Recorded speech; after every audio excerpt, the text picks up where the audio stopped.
All right.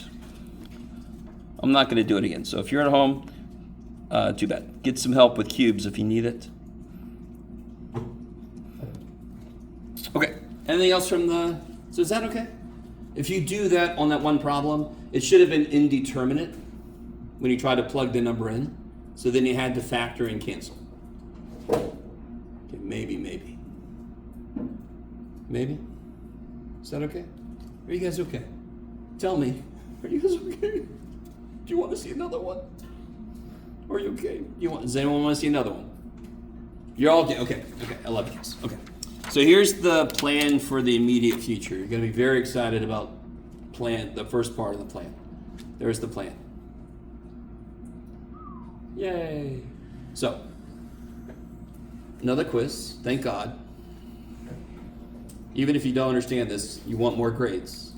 I'm going to give a practice test right now in a second. I'm going to give it out to you right now. Tuesday will include review for the test. So Tuesday, the first part of class will be finishing up whatever we need to finish up. And then the rest of the class will be devoted to review. I'll have an answer key for the practice test I'm going to give you right now. Is everybody with me?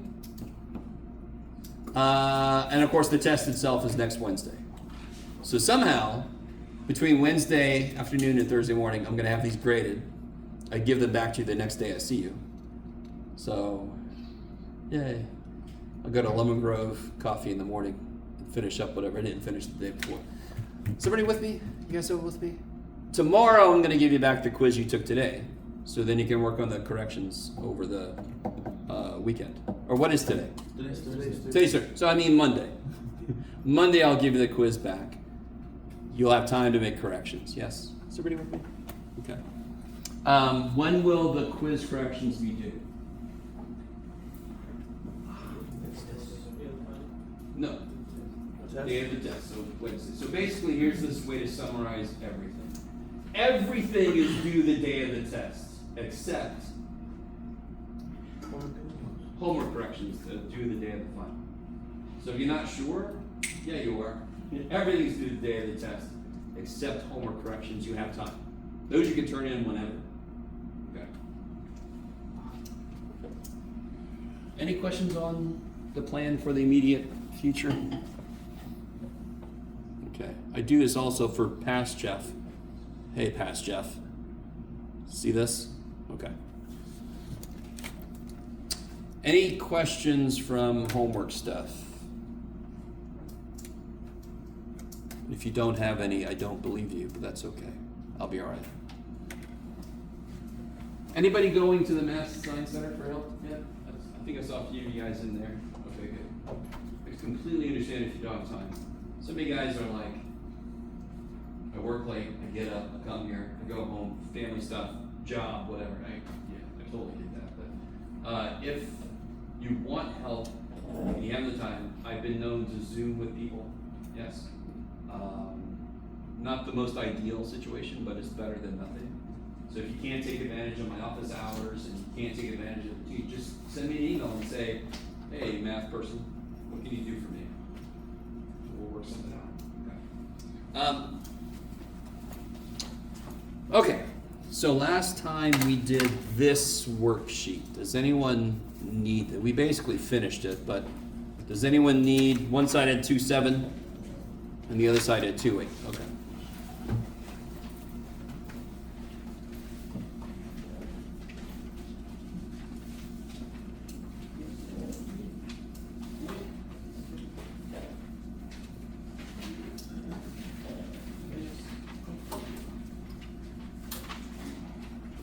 Everybody else good? Okay. So if you missed yesterday, please watch that video. Just to remind you guys, all the lectures, the videos, I video record all the lectures and put them up on YouTube. Okay. We finished this sheet, and today we're going to get into the technical, computational way to get the derivative. What did derivative mean again? Slope. Kick ass, right? The derivative is just a fancy way to say the slope of a function. But we normally use derivative when we mean slope of a curve. We didn't use the word derivative in algebra because then we just had a line whose slope is always the same. So when I have a curve, we officially call it the derivative because the slope of a line will be a number. The slope of a curve will be a function. Because what's happening to the slope at every point? Changing. So the slope at a point depends on the value of x at that point. That's a function, correct? Okay, maybe. Okay. So here's the idea, and this we already developed this before, but let me just kind of run through it again real quick. If I have a function, hiya, and I want to know the slope here, let's say here. Of course, I can't do that. I need to give algebra 2 points, so I kind of move a little bit away from it. I could move backwards, in which case h would be negative. It just, h means a little bit away, like h is sort of like delta or epsilon in a way. Unless you don't want to think of that way in your phone. Is that 2.8? Sorry? Yes, 2.8. So do you remember we already talked about this before? If you don't, it's okay. So I want to find the slope at this point. I want to find this slope. The slope of the line that goes through that touches that curve once there. Algebra can't handle that, right? Because how many points does algebra need to find a slope? 2. So what I do is, I go, okay, algebra, you little needy thing. I'm going to step a little bit away. So now I've got 2 points. Yes? What are my 2 points here? X and x plus h. No. What are my 2 points? X, f of x plus h. No, careful. Oh, x. Input x, output f of x. Input x plus h, output. F of x plus h. Yeah, right? That's all. Whatever the hell the input is, you put it in. Hence the name input. It's crazy. Sometimes math people would get it right. Let me stop for a minute. Do you guys see how that's just dumb? That's just x1, y1, x2, y2. That's all that says. How do we get y? Plug x in. So when I see f of x, that's y. Okay.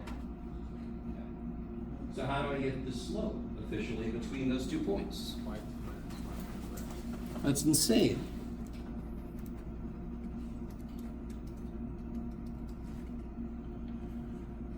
So it'll be f of x plus h minus f of x over x plus h minus x. Which is? What's the only thing you can really do there? Subtract the x's. Yeah, okay. So that's the slope between those 2 points. But what was it that I wanted from the beginning? I didn't want the dumb x plus h. Algebra just said, I need it. I'm like, all right. What did I want? I want the slope where? At that only. At x. I want the slope at x. So what do I want to happen to h? H sucks because it took me away from the point I was interested in. So what do I want to let h do? Go to 0. So then I'm approaching the point that I'm interested in, yes? So I'm keeping algebra happy. Because if I let h go to 0, think the limit as h goes to 0, there's always 2 points, correct?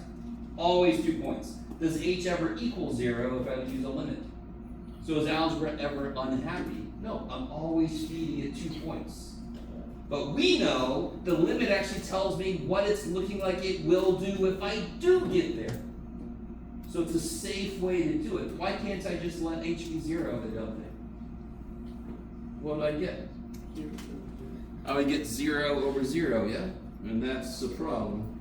That's a big problem, because what's 0 over 0? It's every number in existence at the same time, and none of them. This is a Schrodinger's number. Okay. So, here we go. All right. So we've done all this before, and this is fantastically vague.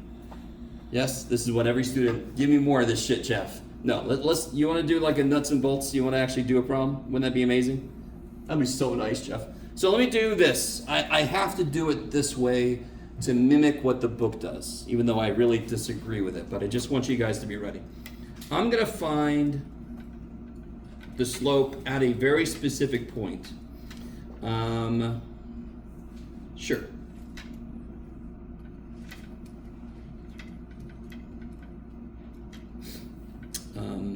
Sure. So given that parabola, I want to find the slope at x equal 1.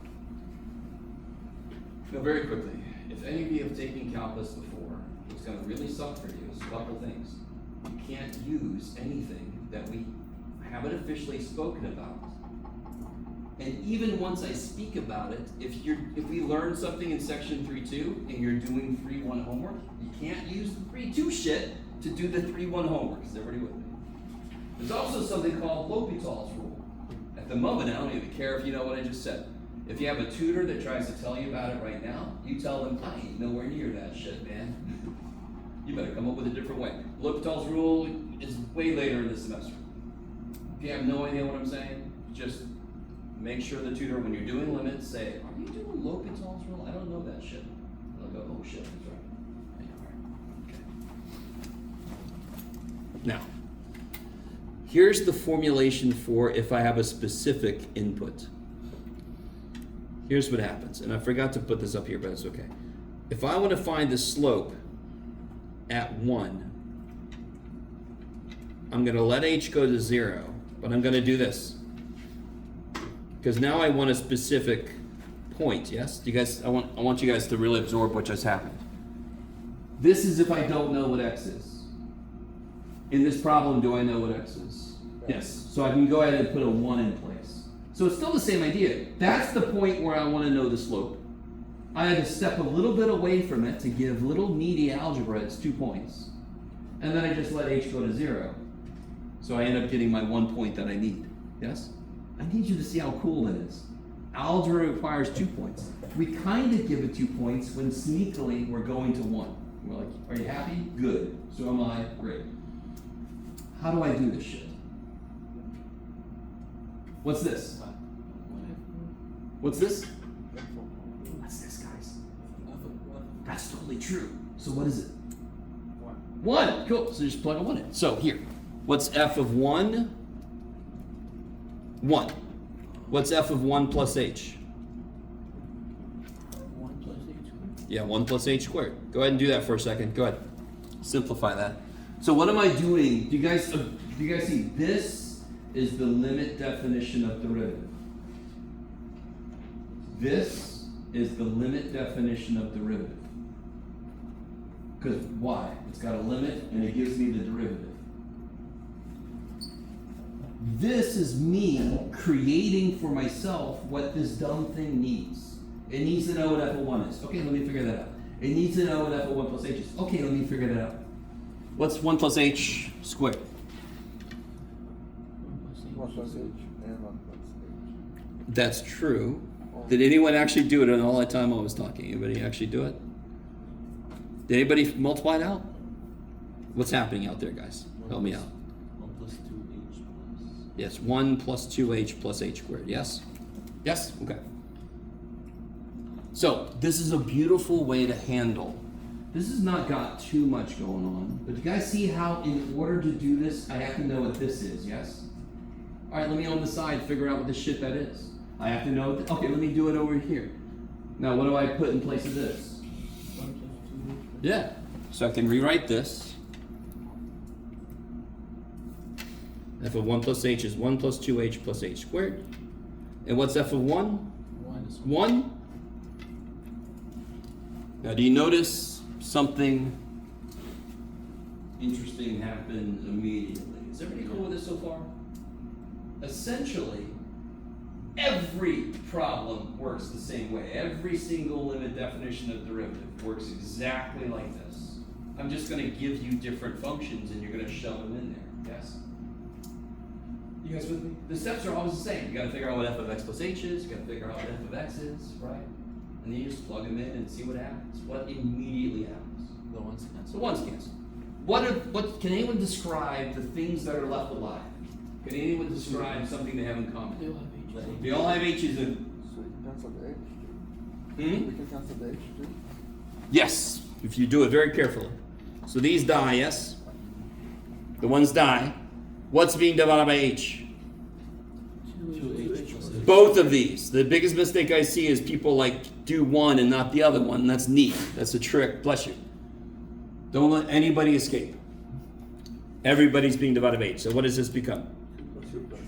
Yeah, he loses an h, and he loses an h.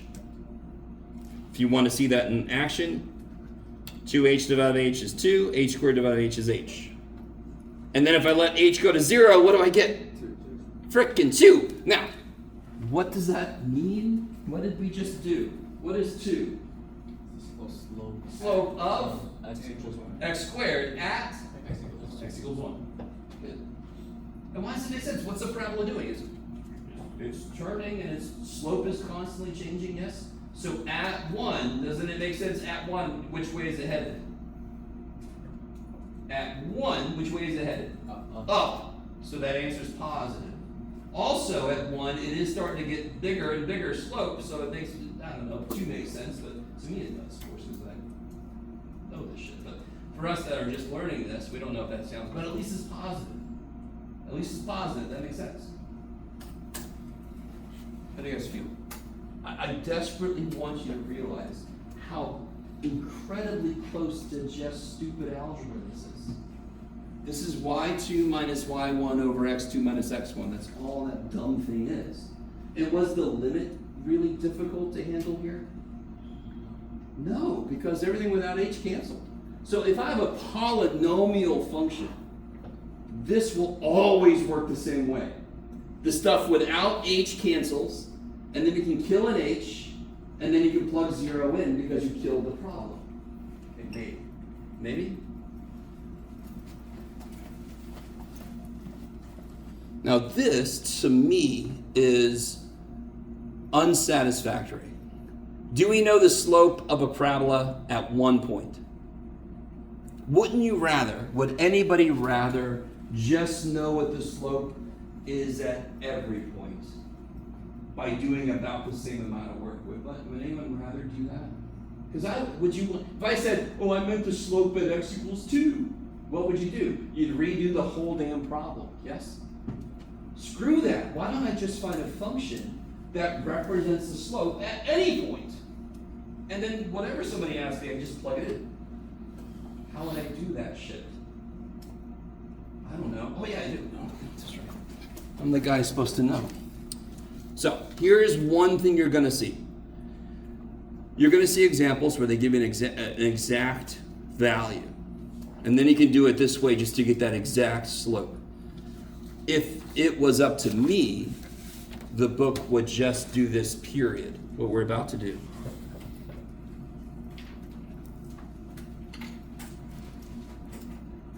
Here, let's do something a little more exciting.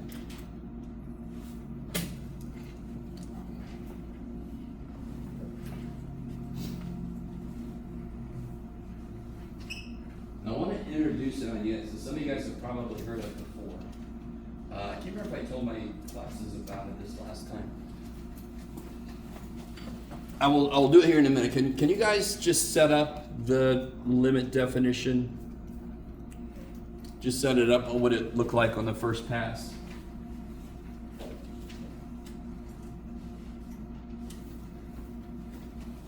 Basically, just the definition, right? So what goes on the top here? Good. I don't have a number for x, do I? Good. Y2 minus y1 over h. Good. Okay. So that's the limit definition of derivative. That is the formula for finding the derivative of any function. So if you guys wanted to know what's the derivative for sine, you could plug it into this shit. So this switch Is it going to be as easy as a polynomial? I don't know. But this process will work, and I'll show you how it works. It's not as clean, but it does work. This process will work, period. It's just the worse the function, the harder it is to kind of work with what you get.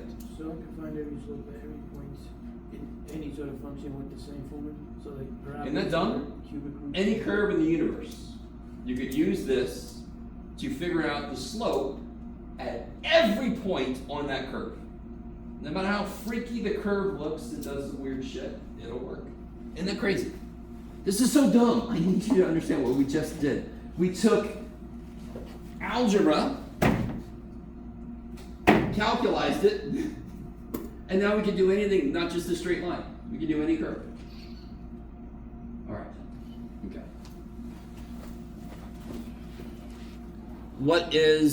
Here's the part I want to show you a little trick. I need to know what f of x plus h is, and I need to know what f of x is. Well, f of x I know. Negative x cubed. It's just x cubed, yes? So what's f of x plus h? X cubed plus h. You wish. You wish. Real quick. I'm not picking on you because I know other people thought so too. It's definitely not this, yes? No. Why not? Because what do I do with this? What do I always do with this? Whatever's in the function, what do I do with it? I put it into the function, yes? I cube whatever's in there. Is this gonna be like a big 2 little 2 x plus h? No. It's not factoring. You're doing the opposite of factoring. I want to multiply that shit out. Now I'm going to show you a bit of a shortcut that some of you guys might have seen before. And if you don't like it, you can just do this the long ass way. It's up to you. So I'm going to show you the shortcut. I'm going to show you what it predicts. And then we'll do this one the long ass way just so you can see we get the same answer. Has anyone ever heard of Pascal's triangle? Yeah. Yes. Has anyone never heard of Pascal's triangle? Like, is that a musical instrument? No. So here's the idea behind Pascal's triangle. Here it is. You guys see it? And it just keeps going forever. Can anyone see the pattern here? Is it 3 by 1 or is it multiplied? Yeah. So you see I just put ones on the outside, yes? What's 1 plus 1? 2. What's 1 plus 2? 2 plus 1. 3 plus 3. 6. 1 plus 3. Okay, and so it can keep going forever, correct? You guys with me? Yeah. What is x plus 1 squared? Would it be x squared plus 2x plus 1? Yes? What are the coefficients of what I just said? Here, x plus 1 squared would be x squared plus 2x plus 1. What are the coefficients? What are the coefficients? 1, 2, 1. Yes? So what are the coefficients going to be for cubed? 1, 3, 3, 1. So watch this. This kicks so much ass. Are you ready? If I do x plus h cubed, do you all agree that I'm going to get an x cubed? Yes? So I'm going to have 1 x cubed. Now here's the neat thing. Because x times x times x is 8x cubed. Aren't I also going to get x times h? If I were to write that 3 times, then I start doing the cross multiply. So here's the idea. This is so cool. I don't even know. Here, let me write this down 3 times. You guys see how I get x times h? X times h. X times h. So don't I get 3 of them? So I get 3 x squared h's. Stay with me now. This becomes a lot easier. I'm just trying to show you the little details. Do you see how the number of x's went down 1? Yeah. Do you see how the number of h's went up 1? We did that. So then the next thing is going to be 3. 1 less x, 1 more h. And the last one's going to be 1. 1 less x, 1 more h. Done. That's what that is. Clean. If I had to do a 4th power, just do this shit. Then it'd be 1 x to the 4th plus 4x cubed h plus 6x squared h squared. So every time the number of x's go down 1, the number of h's go up 1. Isn't that dumb? Isn't that crazy? Okay. Alright, so how can I use this immediately? Well, to do this problem, I had to know what f of x plus h is. And now we know what it is, yes? So right here, I'm going to put all of this. Yes? And of course here, I'm going to put this. So let me write this again down here.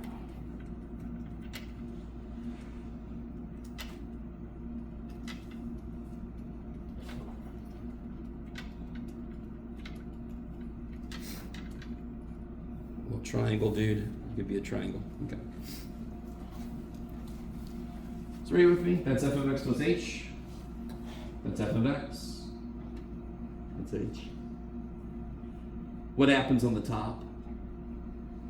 The x The cubed x cancel out. The thing without an h cancels. Yes, x cubed cancels. Die, die. And then what can I do with each of these? Divided by h, which effectively just means you rewrite them with 1 less h. 1 less h, 1 less h, 1 less h. And then if I let h go to 0, what do I get?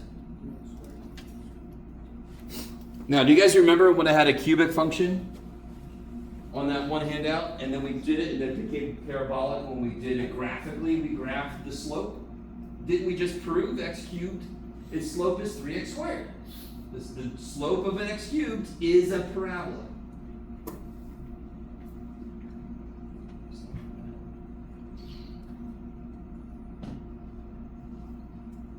This is insane. I need you to understand. If you've never seen calculus before, your entire math life has just shifted. We can now find the slope. And why is that important? Why is it important to be able to find the slope? Because what does slope mean? What does slope mean? Rate of change. So if I have an economic indicator, I probably want to know how quickly that thing is changing over time. Yes? And in fact, well, we'll get to it. You're talking about higher level derivatives, but we'll get to it. Let's try some funkier, you could say it, Jeff. Funkier functions. There it is. That says given, by the way. Look at that. Yeah. My hand is drunk. Sorry. Let me see if I can make this a little. Sure. Do I want to do that? Sure. All right, let's see how this turns out. Why not?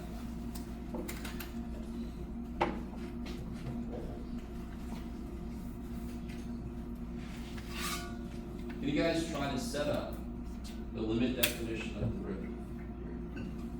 Thankfully, I don't need Pascal's triangle for this. It's not like a old power or something.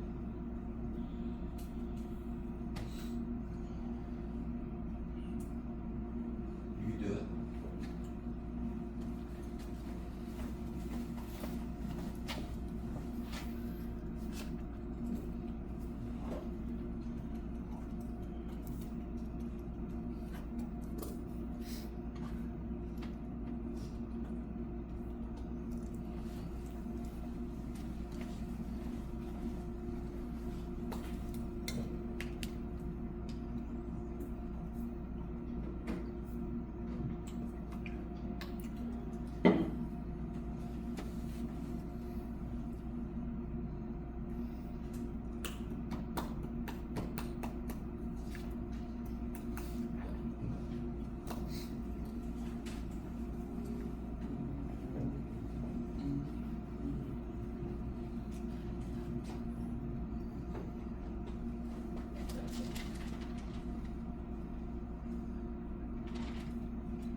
So what is f of x plus h?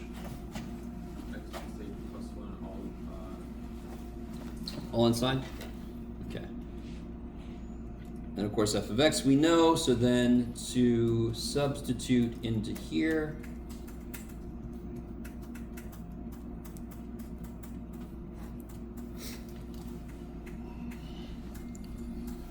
now, this is not polynomial, right? If I try to plug h equal to 0 in, I get 0 over 0. Well, we already know what to do. We know exactly what to do. A big part of your brain just doesn't want it to be true, but we know exactly what to do. What do? Multiply by the conjugate. We know this. It's almost like I was getting you ready for this shit. What is the conjugate? Yeah. Radical x plus h plus 1 plus rad x plus 1. Yeah, you just change the middle sign, you do it on top and bottom, make it all nice and legal.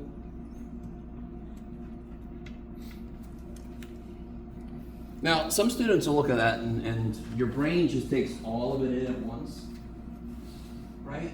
And I wish I could just turn a knob in your head and you would stop doing that. It's a little, does anyone draw really well in here? Is anyone willing to tell me you draw really well? Anybody? Are you all like me? Can't draw worth shit. I know some of you guys can draw, you just don't tell me. So people that can draw really well, one thing I know about them is they're able to take something and see what shapes go into that overall figure. They can break something down and see ovals and they see so forth. I can't do that at all. I'm sure I could go take some drawing classes, I could learn it, I could apply it. Are you guys kind of with me? And you're like, what the shit is wrong with this guy? Does he know he's teaching math? Yes.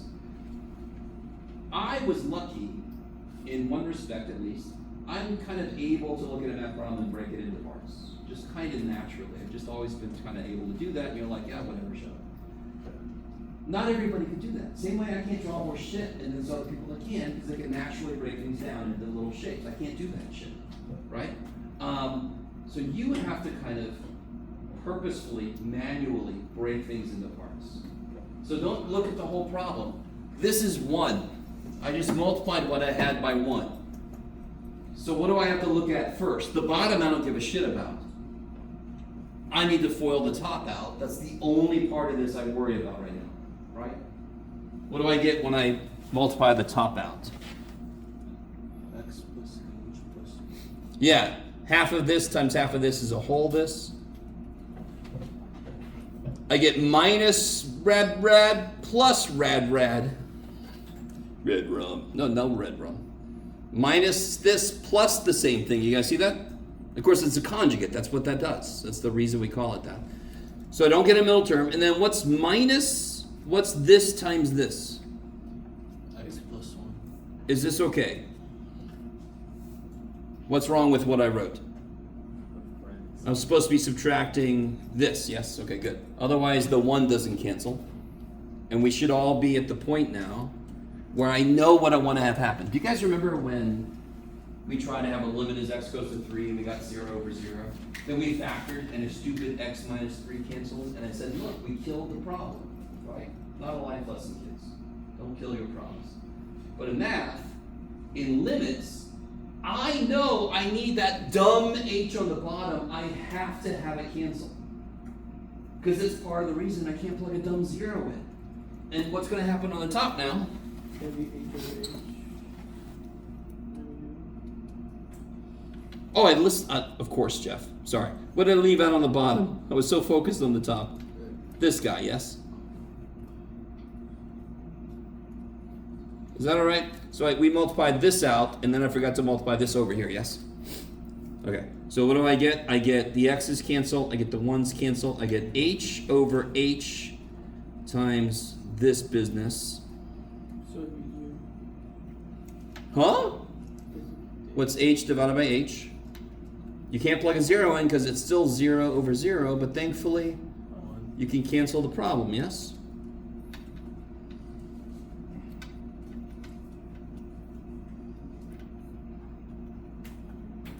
So then what do I get when I plug a 0 in for h? X plus rad, X plus 1. You get rad x plus 1, right? If h is 0, you get x plus 0 plus 1. Plus rad x plus 1 is... What's this plus itself? 1 over x plus 1. No. How many rad x plus 1s do I have? Two rad I have x 2 of plus them, 1. yes. I'm not multiplying them. What did I just figure out? What did you help me figure out just now?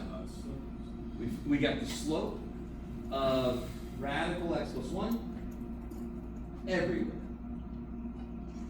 I want you to notice something. Let's do this. So here's square root of x plus 1. Is this cool? Doesn't it shift back 1? So it basically looks like this. Yeah. Whee! Yes? Now what's really neat, so for example, what's the slope right here?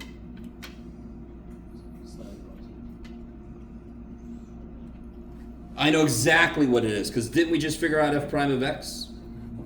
We figured out the slope of this function at any value.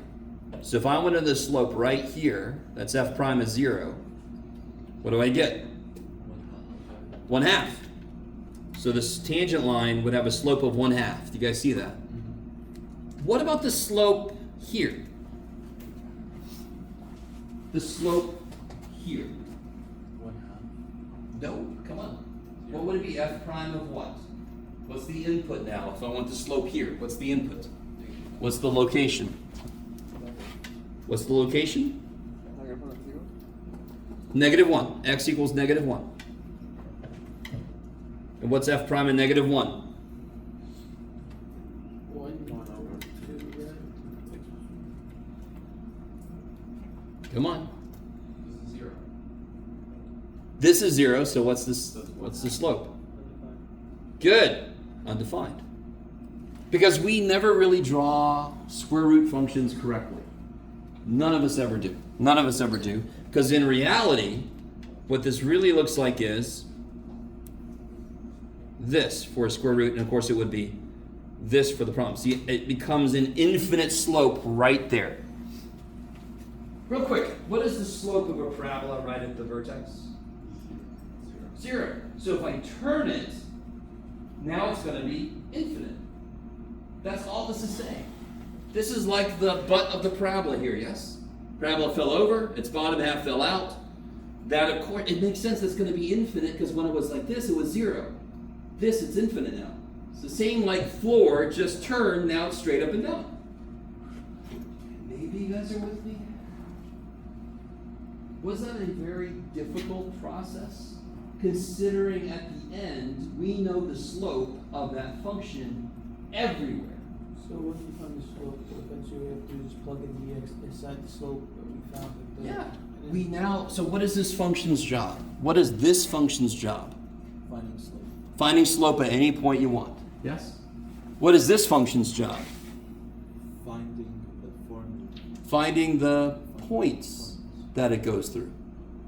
This is going to become huge, very huge, crazy big. Believe it or not. You want to be very careful how you write things. You want to know exactly what f is, and you want to know exactly what f prime is. Some students are very loose with their primes, and then that screws you up big time later when you have to know which one to use. So every function that you see could itself be the derivative of some other function. So isn't that a function? When you guys agree with me, this is just a function. Yeah. It happens to be the derivative of the square root of x plus 1. Just because I found it through a derivative process doesn't mean it's not a proper function in its own right. It just happens to be the function whose job is to find the slope of the original function. Maybe. Screw you, Jeff. Okay. So let me give you. Well, no. We got one more thing to do here. Yeah. So what I want to do, actually, let me do two things. Remember how earlier I said, what about this? Can you guys take a minute and set up what that would look like? Limit definition, define its derivative. And for those of you, by the way, if you happen to take Calc 1 before and you like dropped out early or whatever, right now you're going to be in a little bit of hell because you know some shortcuts that you ain't allowed to use right now. Okay. The rest of you guys are like, I don't know shit yet. Well, good. We don't know yet until we talk about it.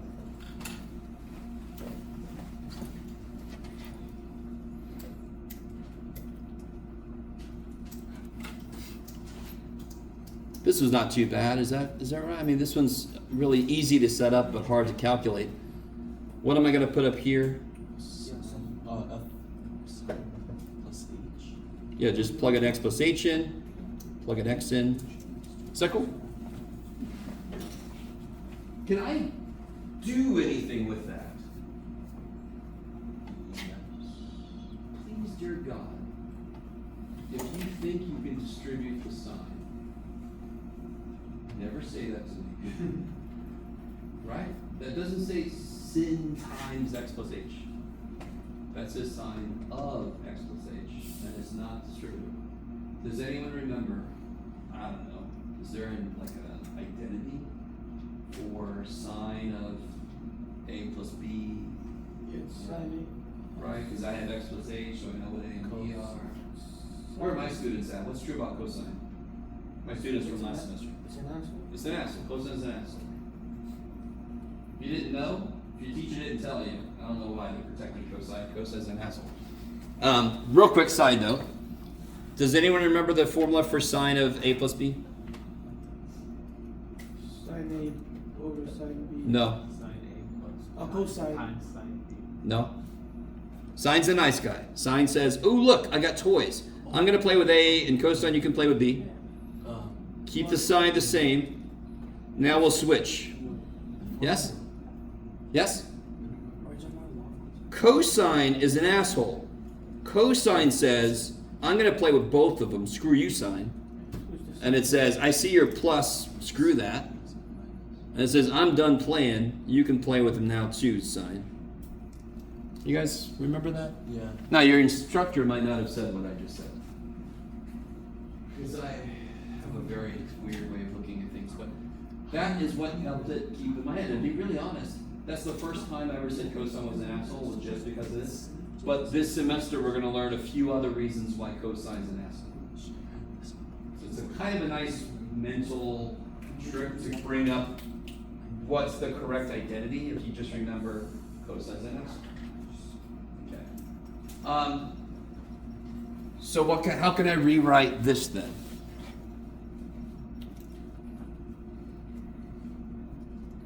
Sine X. Did I bring those? Oh, I did. Okay, good. How do I rewrite this? Sine X. Sine x, Cosine cosine h, plus plus. sine H cosine X. Okay. Is everybody with me? Now, here's the thing. Okay. Here's the thing. How do I get into this? Yeah, okay. Two things. What happens to just this piece? By the way, let's do this. Let's do this. Let me do this for a moment just to make this really clear what I'm about to do.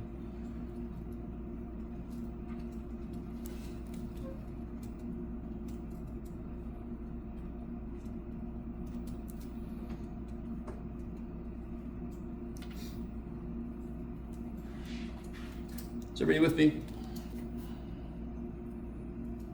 I can do the limit of each thing. Yes, that's one of the limit laws. Limit laws. Okay. As h goes to 0, what does cosine go to? What's cosine of 0? 1. So this goes to 1. Is that you guys with me? Yeah. And then what is this minus this? 0. Are you guys with me? Yeah. Okay, so what's the only thing I have left? So this equals this. That is equal to this opposite sign, so they cancel. Is everybody kind of with me? Sorry. So cosine goes to 1. Is that cool? Yeah. Because if I let h go to 0, what's cosine of 0? 1. And then this says limit sine x over h, and this says minus limit sine x over h. Those cancel. Okay. So what does all of this then equal? This piece, yes?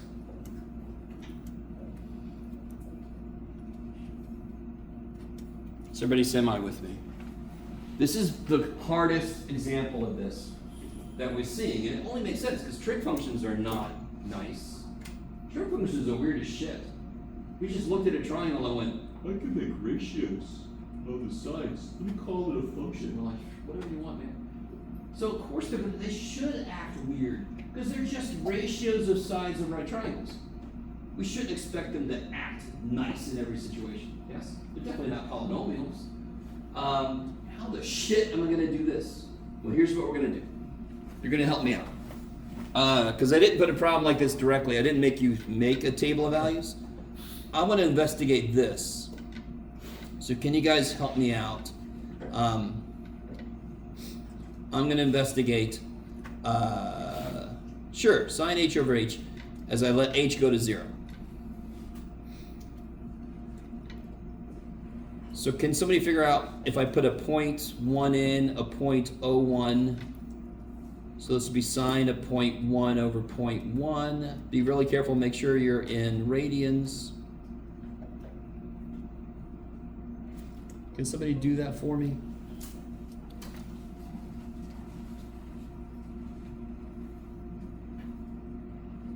Anybody?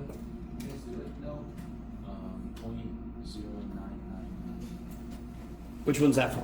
Or 0.0. Oh wait, no.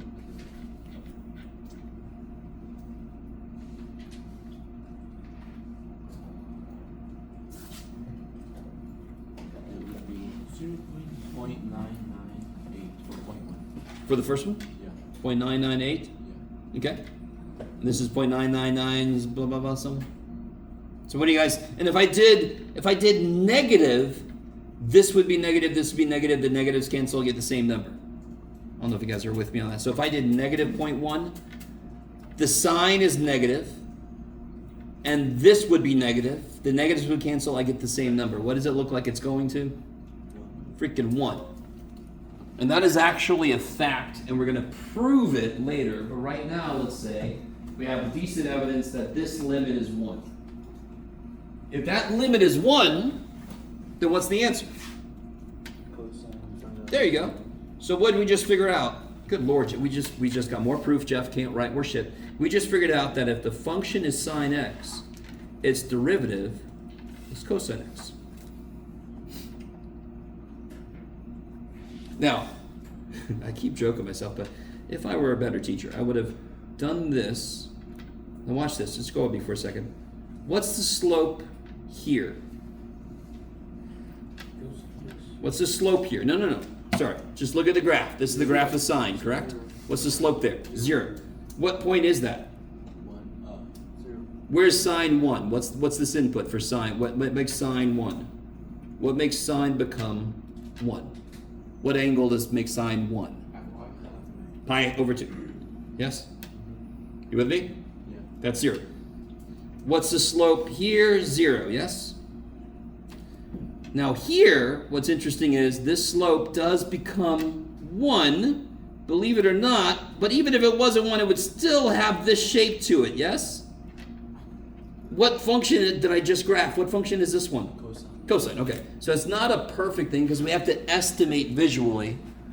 But it does turn out that slope is perfectly 1 there. It does turn out to be, but it does at least have the shape of cosine, so that makes sense. If I just visually create the slope, like we did on that section 2.8 handout, I get a function that looks like it could be cosine, and we just proved, yeah, it's totally cosine. Cosine is sine's derivative. So if f of x was cosine of x, would the derivative be sine of x? Ooh. That's a whole different thing. Let's see. Real quick, watch. If I graph cosine,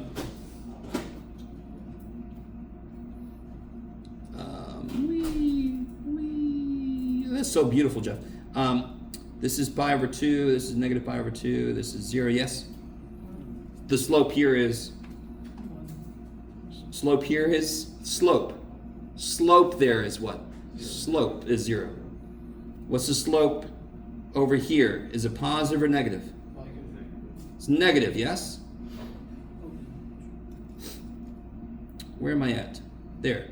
No, I've gone too far. It's going to be okay, Jeff. You're going to be okay. It's 0 there. It's 0 here. And here, it's negative 1. Is that sine? Is that sine? This would be sine. So what is this? Negative sine. Oh, so they cosine. So we could do the whole limit definition derivative thing, but if I'm given cosine, look at cosine being an asshole. Look at him. What's his derivative? His derivative is not sine. It's negative sine. Don't overthink it. This is the sine function just reflected. So it's negative sine. Now, we can set up the whole limit definition, we can plug a cosine x in, we can prove it the same way we just did for sine, and we would get negative sine for cosine. But I can see it visually. I can see if I look at the slope, it's negative on that side. It's going down. So it's not sine, it's negative sine. It's sine turned upside down.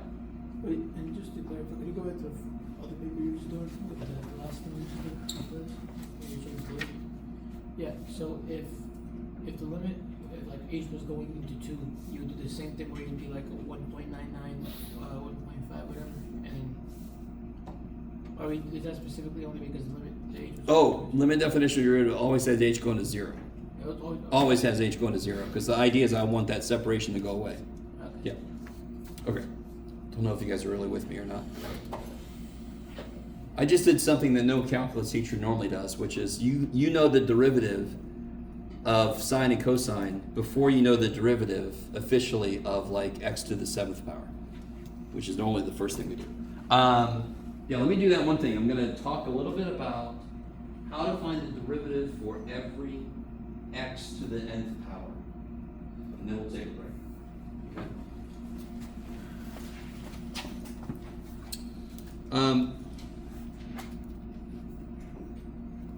So given f of x equals x to the nth power, if I want to set up Jeff, the limit definition of derivative, it would just look like this. Do you guys see how very single-minded that is? Just whatever the hell the function, you just plug it x plus h in, plug it x in, put it over h. Why does this suck?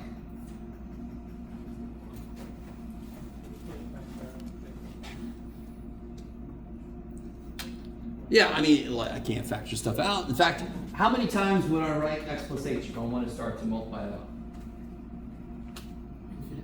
No, how many times? No, n times. Oh, it's the n times. You guys see that? What tells me how many times to write out? The power. What's in the power? You do. Who did do what? I did. So the n is in the power. All right, I really want you guys, I love you guys. I do this so often and I'm really sorry. I try to show you how we're not going to attack this dumb thing directly.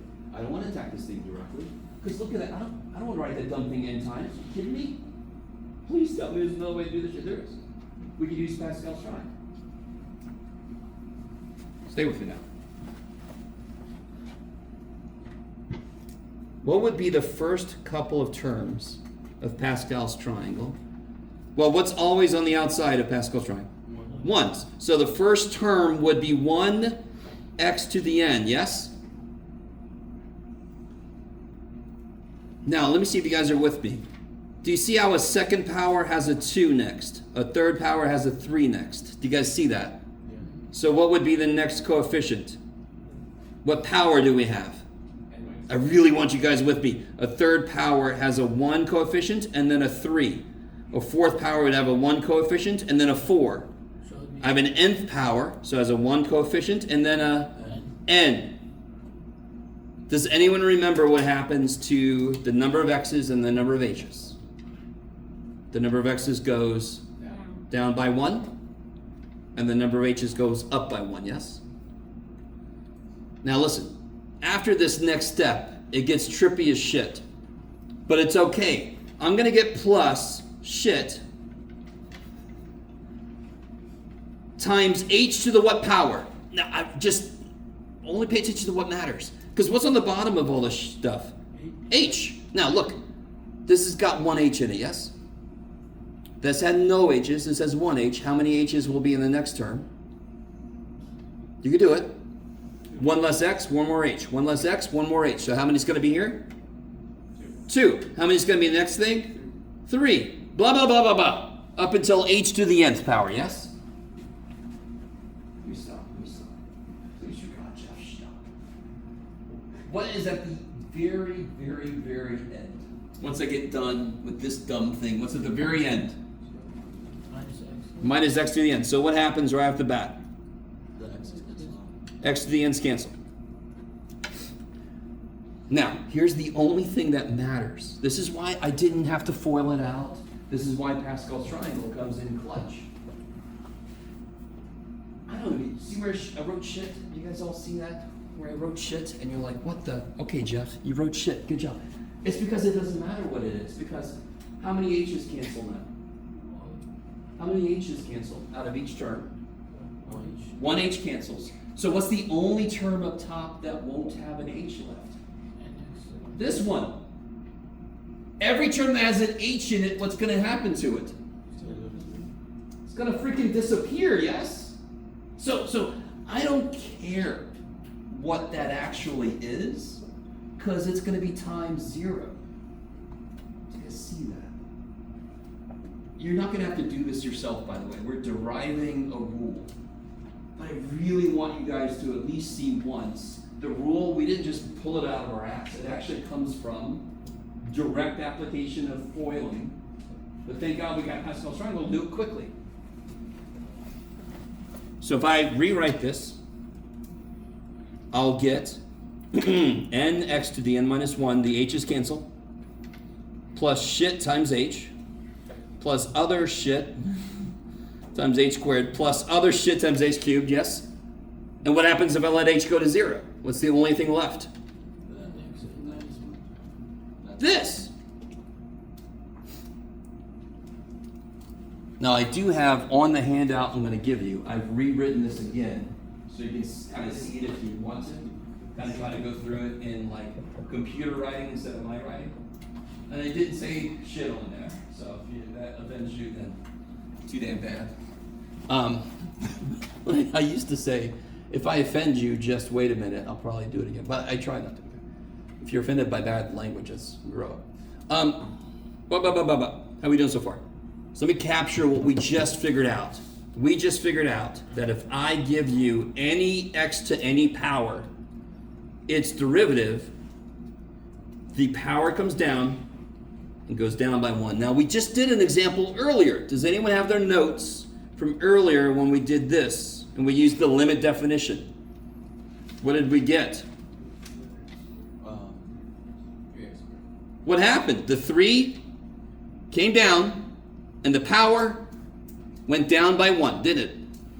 I need you to see how fucking how freaking cool that shit is.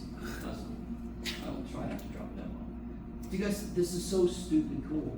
It's such a beautiful rule, and it's called the power rule, not surprisingly. So if I have x to any power, the power comes down and it goes down by 1. That's it. So real quick, if I had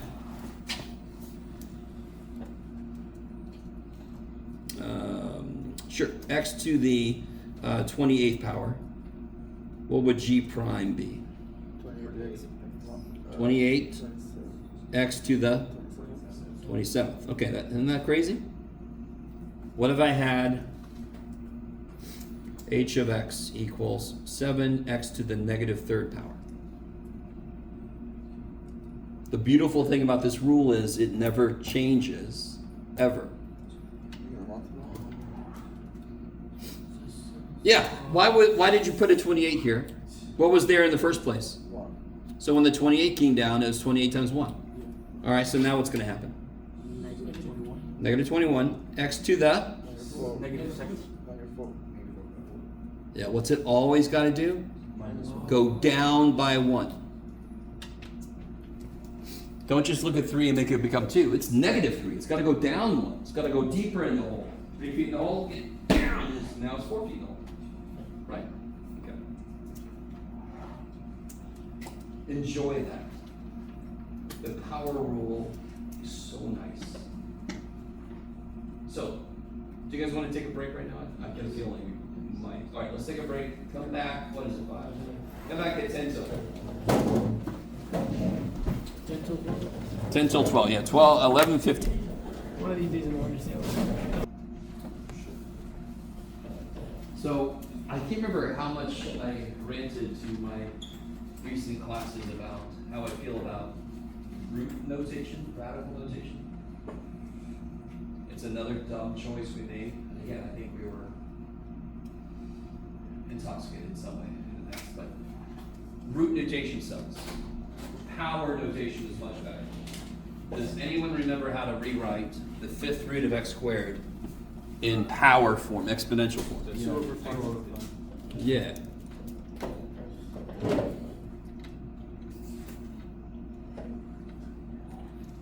Now, how do you remember that? This is a root, correct? This is the 5th root. Most plants have roots where? The bottom. There you go. So when you set up the fraction, you put the root at the bottom, the power's powerful, it goes on top.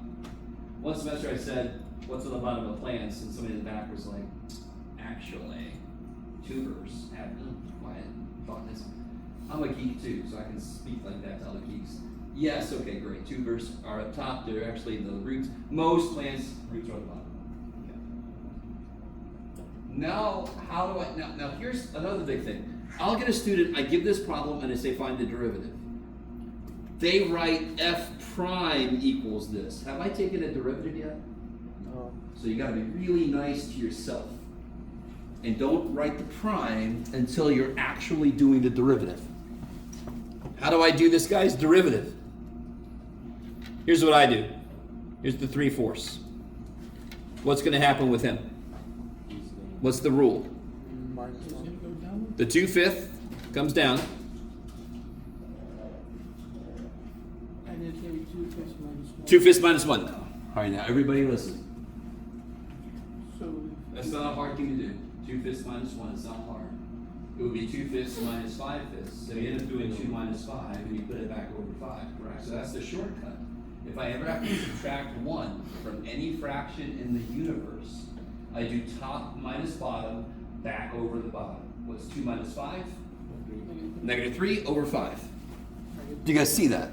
Why am I telling you this? Because you're going to be doing a shit ton of derivatives of fractional powers. You're going to be all over the damn place. So I'd rather have a way to do it quickly. 2 minus 5 is negative 3. Put it back over 5. Done with that piece. What do I still have to do? Why isn't this good? If you circle that, why would I be a little bit grumpy with you? You guys multiply. I could do this shit, yeah? Don't not do simple simplification, yes? What happens here? 2 times.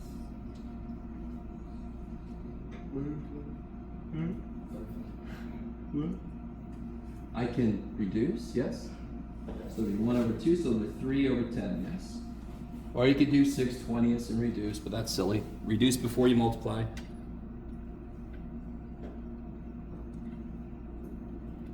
Kabam! So that is the function that represents the slope of this function everywhere. Okay. The same way with trig, when you first learn trig and you start doing stuff with it, you lose touch with the fact that all trig is ratios of sides of right triangles. All derivatives is the slope at every point. We're going to be doing more and more complicated derivatives. We're going to be doing all of these kind of rules. What if I have functions that are multiplying against each other? How do I do that? So we always have to kind of remind ourselves, I am finding the slope of this function everywhere. That's what this is. That's what I'm doing. Okay. So I'm going to finally, today, shut the hell up for a bit. I'm going to let you guys try some problems out. Go ahead and take that practice test and put it away. That's for you to look at later on your own time.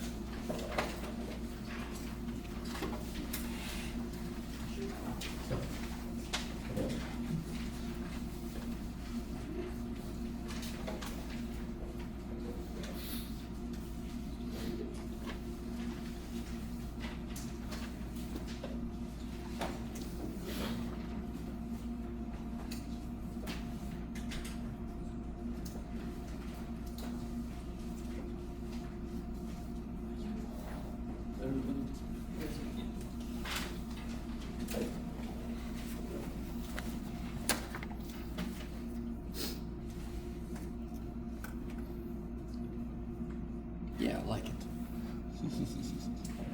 I'm gonna let you work on it for a minute or two, and then I'm gonna try to group you up. The last couple might be a little tricky, so it might be good to have somebody to bounce stuff off of.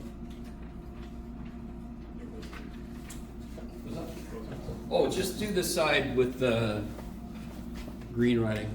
By the way, there's the derivation from earlier where I wrote instead of terms with blah blah blah, I just wrote shit. There's the sine one that's kind of written a little bit different organization, but it's the same stuff. This we'll get more back to in a minute. We'll talk about this in a minute. Let's just focus on these.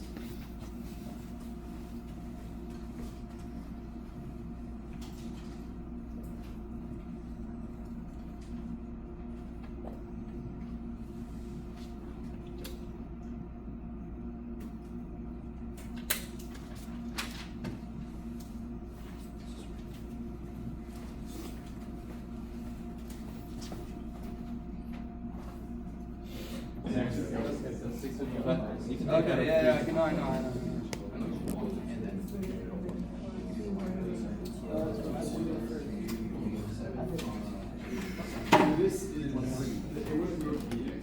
Now it's ready.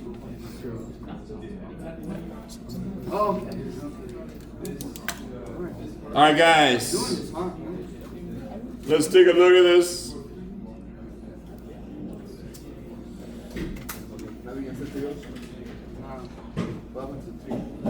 So this first guy, What are these? What are these? What are the numbers? Oh, is it plus 7 and minus 7? this first guy, And then plus 4. this first guy is pretty straightforward, right? 5x. Yeah, the 5 comes down, the power goes down by 1, and you're all like, yeah, Jeff, you started off soft nice. So here's the thing. Now watch. Okay. If I needed to do the limit as x goes to 2 of x squared plus 4x minus 7, what would you do? What would you do? Just tell me. Like, Where would you plug it in?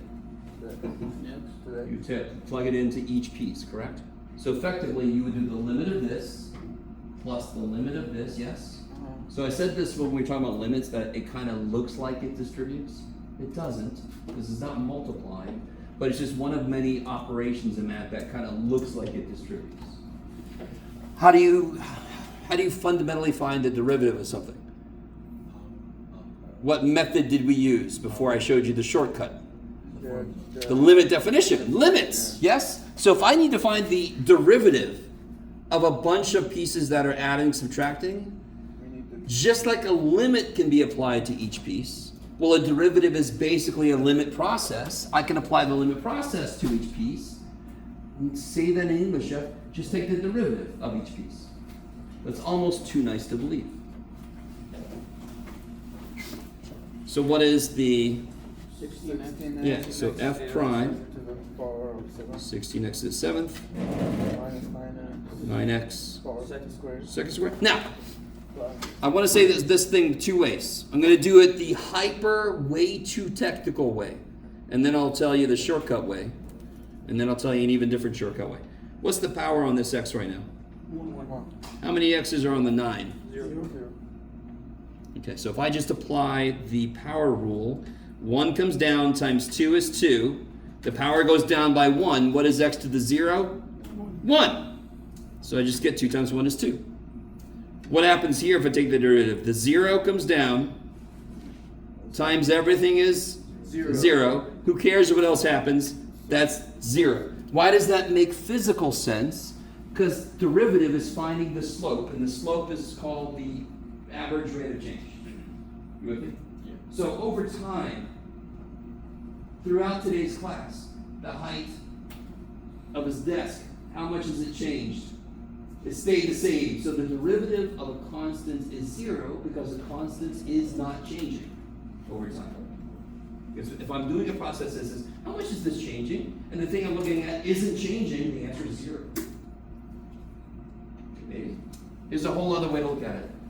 2x minus 9. Isn't that a line? Yeah. What's the slope of that line? 2. Yes, 2 over 1. I like that. 2. So the derivative of this whole thing better be freaking 2, and it is, because that's what a derivative is. It's the slope. So if I have a linear function and I'm trying to find a derivative, that's algebra. Just the slope. Okay, maybe. So there were several different ways to look at that problem. This one's another kind of straightforward one. -15 Yeah, the negative 3 comes down. There's a 5 there already, so it multiplies. Negative 4. Yeah. And of course, the big mistake is some of you guys are just going to make that negative 2 sometimes. I would be lying if I said I never did that myself. We're just humans doing the best we can. But just kind of remind yourself you got to go down by 1, so it should get worse. I owe 3, now I owe 4. Damn it. Things get worse. Okay. Okay. I am going to say, well, it doesn't really apply here, but it kind of does. There's a phrase I'm going to say so many times. It's this. Before you attack something with calculus, simplify it. This thing, it doesn't really apply here because I don't have a rule for this. We haven't created a rule for radical bullshit, and we don't want to. So how can I rewrite this so it matches the only real rule we know? 9 over 7. Yeah. 2x of 9. Do you notice how it didn't put a prime yet? Yeah. Students, I don't blame you guys. You know you're supposed to do a derivative, and part of your brain just says, anything I do, I'm doing what it wants me to, and you put a prime. That's not the derivative yet. That's just me rewriting it. Now what's the derivative? 9, 7, 9 over 10. 7. 2 minus Yeah, 9 minus 7 is 2 over 7. 2 over 7. Kick ass. Bodacious. What does this function do? Tell us the slope of it. Tells us the slope of this one anywhere we're curious about, yes? Okay. Kick ass.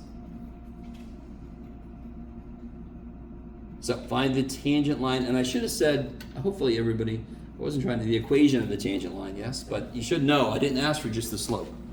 I want the tangent line, so I want the line equation. So what 2 things do I need? A point, I got a point, right? Sometimes I have a point. The slope of it. And I need the slope of it. So once I get those 2 things, it becomes an algebra problem. What's wrong with the way the function's given to me? Here's a function. Yeah, I don't have a property. I don't have a rule. There's the word. I don't have a rule for something over x. I don't. So how can I? Do you see how I didn't put a prime yet? Yeah. I didn't put a prime yet because all I'm doing is rewriting the part of this that doesn't flow. And I think I went around to most of you guys. It becomes 2x to the Minus 1. yeah. Because the negative power means flip. So if I unflip, the power becomes negative. If I apply the negative, I flip it. Now I can attack this with a derivative. What do I get? 12. X minus 3. Yeah. So here the negative comes down, makes it become Plus 2. positive. Plus 2x to the negative 6.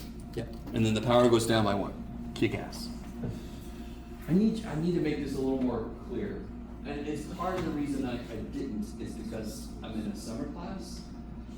Normally the first test I give for a regular semester class would stop at 2.8. And then we get into chapter 3, so then I can make a bigger deal out of this.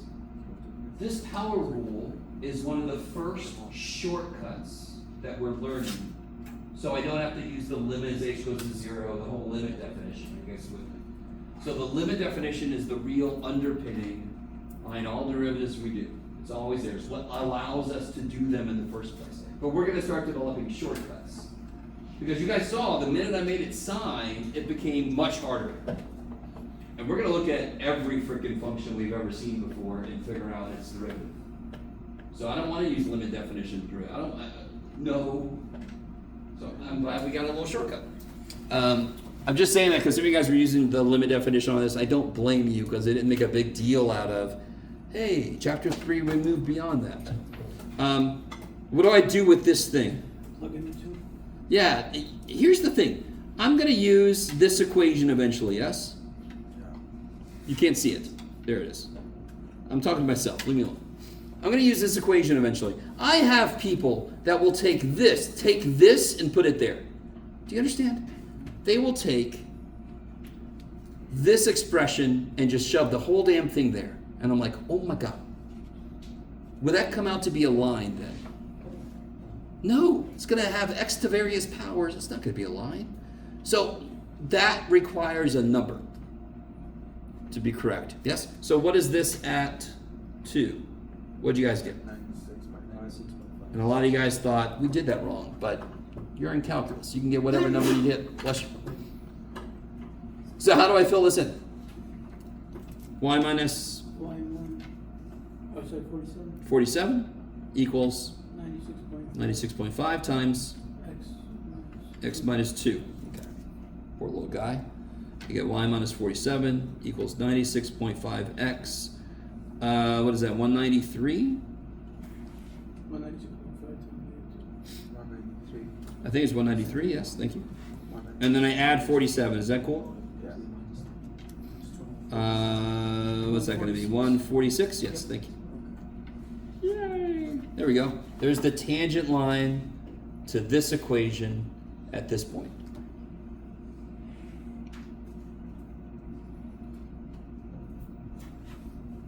Okay. Now, funnily enough, the last one is actually, in a way, the easiest one. You just have to understand what this really means, right? What does that mean? That's 0. The slope is 0. So the only way to have a flat line is to be the slope is 0. I don't rise at all. And of course, what do I want to equal 0? I want the slope to equal 0. Do we know what the slope is yet? No. So how do I find the slope of that function everywhere? Take its derivative. It's crazy. What do you get? 3x to the second 3x squared, plus 12x 12x, minus minus 63. And of course that goes away. Yes? Do you see how derivatives, you basically lose an x when you have a polynomial? Yes? If you already are in debt, if the power is already negative, then you get further in debt. That's kind of a weird way to look at it, but too bad. 8, it doesn't even have any x's, so it kind of just gets out of the picture. And again, it's better to look at that like constants don't change. And that's what we're doing when we're taking derivatives, is how much does this piece change over time. That piece doesn't change with anything. Okay, maybe. And then what do I want to do with this? You told me this earlier. factor of the 3 Well, because why? because of the Because I want to take this and equal it to 0. 0. There. Now I know I want to factor this thing. I could divide by 3.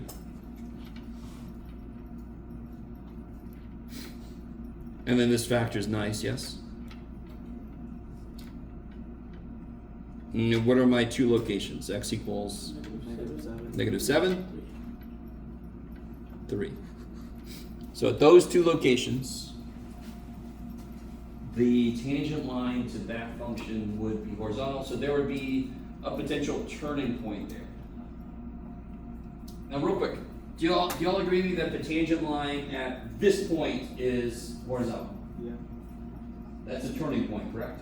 Do y'all agree that the tangent line at this point is horizontal? Yeah. Oh, is that a turning point? Yes. Why is this a turning point? Because it was going up and now it's going Down. down. Okay, is this a turning point? Yes. It was going up and now it's going, is that a turning point there? No, so where the tangent line is horizontal is a possible max or min. When won't it be? When I've got like, this could be unemployment. Yes, unemployment. Oh, thank God, unemployment is level. Oh shit. Yes. So I kind of want to know: is it gonna be a turning point, or is it just gonna be one of these little fake outs? Okay. So later, not too far in our future, we're gonna be determining where are the maxes and mins to this function, and that kind of makes sense. If I have a profit function, I very obviously want to go towards the max. Stay away from the mins. Yeah, so I want to know where they are. And how do I do that? I develop a function and then I attack it with calculus. And then it tells me where it's maximum and minimum. I'm like, oh good. You guys are all with me. So that's later. Okay.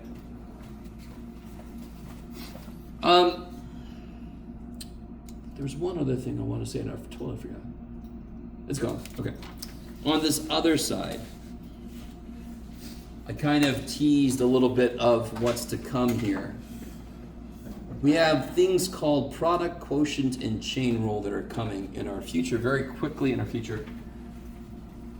I want to put you guys into different groups just because I feel like I want to lean completely into being that guy. So the last time I counted, I had exactly 24 people, which is amazing. So just get ready to move, yes, and then you guys are going to work on this together.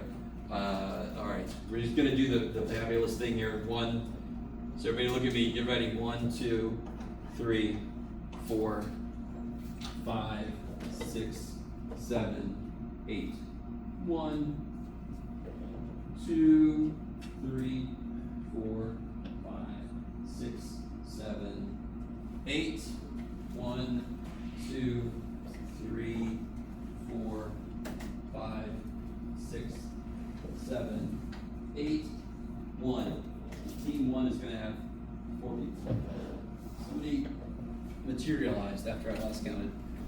All right, hopefully you guys remember your numbers, dear God. It's your one job. So where are my ones at? You guys see each other? You guys see each other? You guys see each other? Get together, maybe here. You're completely fine with that. So right there's all the ones. Where are my twos? So move, get all the ones. Get up, you move over there. Where are my twos at? Twos, up. I got one more two somewhere. Okay, you see each other? Maybe over there. There's plenty of room over here. Yes? Where are my threes at? Threes? There should be 3 of you. There we go. You guys see each other? Maybe back there. Fours. Fours. Oh, there. 4, 4, and 4. So maybe you guys come over here. There's plenty of room over here. Fives. There's a 5. There's a 5. There's a 5. You guys see each other? All right. Wherever you want to be. You guys figure out. Maybe go over there. There's plenty of room over there now. Sixes. Where are my sixes? 6, 6, 6. Yes, look at that team. 6, 6, 6. Okay. Maybe you're in the middle. Just like you can have seats there. Sevens. 7, 7, 7. Maybe go over that way. 8s. 8, 8, 8. I don't know. Maybe go over there. Go back there in that corner. So guys, just work on this other side. All right, guys, let's take a look. Yeah, it should I'll put you out of your misery here. so it should just be all of this and these. So my purpose for these is this kind of thing is going to become the last couple of steps to a calculus problem. There'll be calculus, and then we'll get this. And that's where students have very often the most trouble. Calculus is the new thing. You focus on it a little more. Students also understandably have trouble when you get into a new class, you think everything is new. So when you hit the old stuff, you're like, I don't know what to do with this, but it's just old shit. You just don't recognize it because you're in the middle of all this new calculus stuff. So here, if I just distribute, I'll get 8x cubed plus 8x minus 8x cubed plus 4x all over business squared. The 8x cubes cancel. 8x and 4x is 12x. There's nothing I can do, so I'm done. I've simplified it as much as I can. You with me? And we're all better for going through that experience. And I hope some of you guys notice, yes, you made some mistakes. Yes? Some of you guys made little mistakes, negative times negative, you forgot to make it a plus, blah, blah, blah, who cares? Some of us made bigger mistakes. If you don't make the mistake in the first place, you can't catch where you're thinking about something wrong. So I have to give you a chance to make possible mistakes so I can talk about why it's not going to work. Yeah? You do also accept it if we multiply the x squared plus 1 over this other. Oh, I see. Sure, you don't have to. In fact, it's slightly better to leave it factored because then somebody else could see you couldn't reduce the fraction. Right? There's no need to square the bottom out. You don't have to FOIL the bottom out. In fact, what we're going to be doing, listen guys, didn't we find one place where the change in line was horizontal? Yes? Why was that important? Because that leads to potential maxes and mins, like max profit and cost, whatever. We also want to know where the slope is infinite. Yes? So if I took the derivative, and this is the derivative of God, to find where the slope is infinite, I would make the bottom 0. Now in this case, There's no real number that makes the bottom 0. But do you see how I want to keep it factored? Because then I can see what makes the bottom 0 easy. So in general, we want to keep the bottom factored. Meaning don't square it out. Don't multiply it out. Okay. If you did that on this problem, you wouldn't lose points. Because right now we're not doing anything next. We're kind of done here. Yes? This one, what I get from you guys is you want more like this. Is that what I got? Did I get that right? It's so funny, Jeff. All right, I'll stop. I'm sorry. Look. All right, there's a couple of things to this problem. It just looks incredibly busy because guess what? Math people of old made a really dumb choice. I have no idea what they were thinking. But they went, ooh, these trig functions are gross. Let's keep that up. Let's give them like word symbols. We'll call one of them sin, just to make people wonder about us. Yeah, and we'll call another one cot. And we'll call another one tan. Sure, what about cab? Shut up. Those don't exist yet. So that sucks. Like natural log and log base 3, those suck. Not because they're hard, because we picked a dumb symbol. It's just dumb. So look how crappy this is. And it's mostly because of all the freaking letters added, right? For each function. Are you guys looking?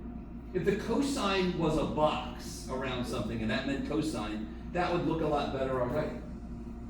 I don't know if you guys are understanding what I'm saying. Did the square root function have to look like it does? No, it's just the square root particularly has a very weird history. But every symbol we use was a choice somebody made. These are bad choices. Bad. I'm sorry. I'm just trying to explain. It looks like there's a lot there, but it's because every single piece of this is expanded more than it normally would have to be because the function is so long. Okay. 4 cosine times sine is crazy. Let me see if I can fit all this here. I know I won't be able to. That's there. And then 4, now here's the really big thing. Real quick, everybody. What is square root of 7 times 2? 2 times square root of 7. 2 times square root of 7, because I can't have this whole 2 sneak into that half of 7. Yes? I can't do that. If they were both radicals, I could do it. Yes? So 4 cosine x times x is not 4 cosine x squared, because the x can't sneak into the cosine function. It's just going to be 4x cosine x. Okay. And then 4x sine x times sine x. Now that one is just straight up 4x sine squared x. Because now I have sine times sine is sine squared. And then finally I get 4x squared sine x at the end there. Yes? And then I get minus 4x cosine squared x that I'm going to put here for some reason. And then I get minus 4x cosine x just when I distribute here. Oop, Jeff, you almost had it, buddy. Good job. There you go. I'm going to put it there for a very obvious reason. And that's all over sin x plus x. So then I get these cancel. Yay! These are very interesting. I want to say this on the side. Here, guys, help me out. What's sine squared x plus cosine squared x? 1. That's insane. So what is 7 sine squared x plus 7 cosine squared x? 7. It's freaking 7, yes? Because I could take a 7 out. Sine squared plus cosine squared is 1. So what is y sine squared x plus y cosine squared x? Because I want to know. Oh yeah, it's 1. So here, what is negative 4x sine squared x minus 4x cosine squared x? Minus 4x. Negative 4x. Now, if you want to see it, I could take a negative 4x out, and I'd be left with positive sine squared plus positive cosine squared. That's 1, so that does become minus 4x. The shortcut is, if I have a sine squared x plus a cosine squared x, it's freaking a. Okay. So that whole chunk becomes this. So then I'm left with, so these canceled, this became this, so I got 4 cosine x sine x minus 4x squared sine x all over this. As far as I know, doesn't look like there's anywhere to go from there.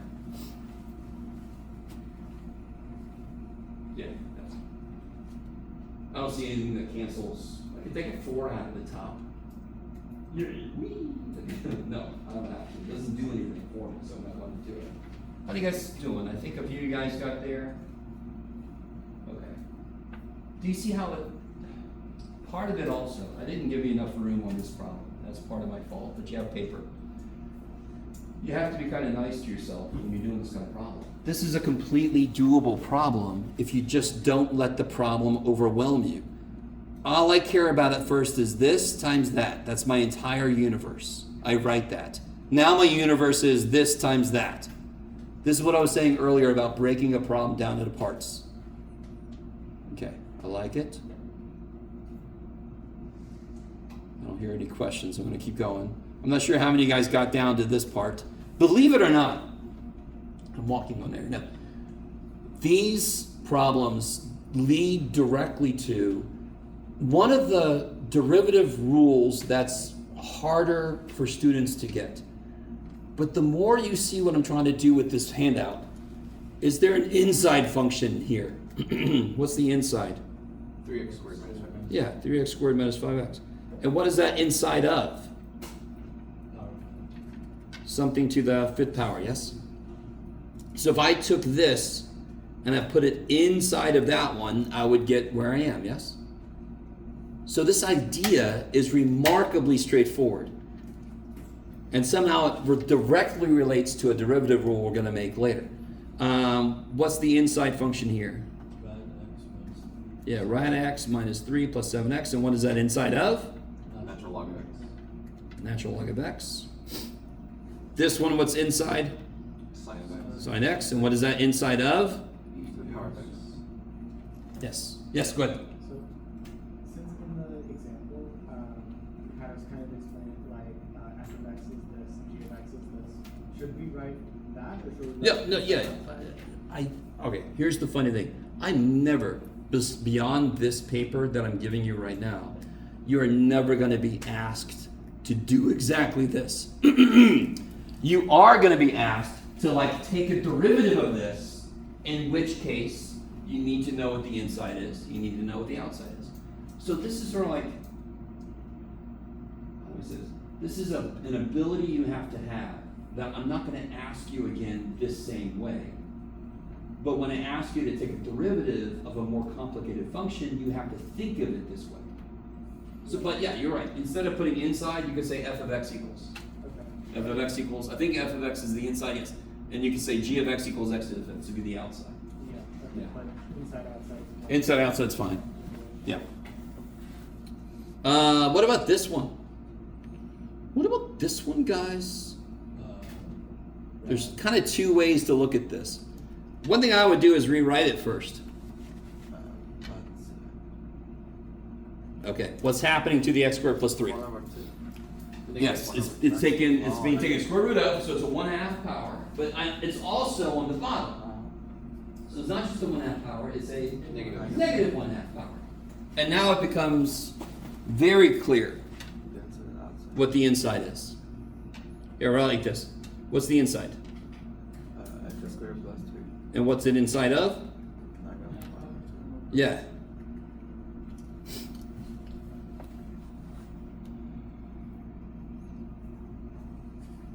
Yeah. Would it not be correct to write 1 over x as g of x? Okay. If you don't rewrite it first, you could say f of x is x squared plus 3, or square root of x plus 3, is that what you did?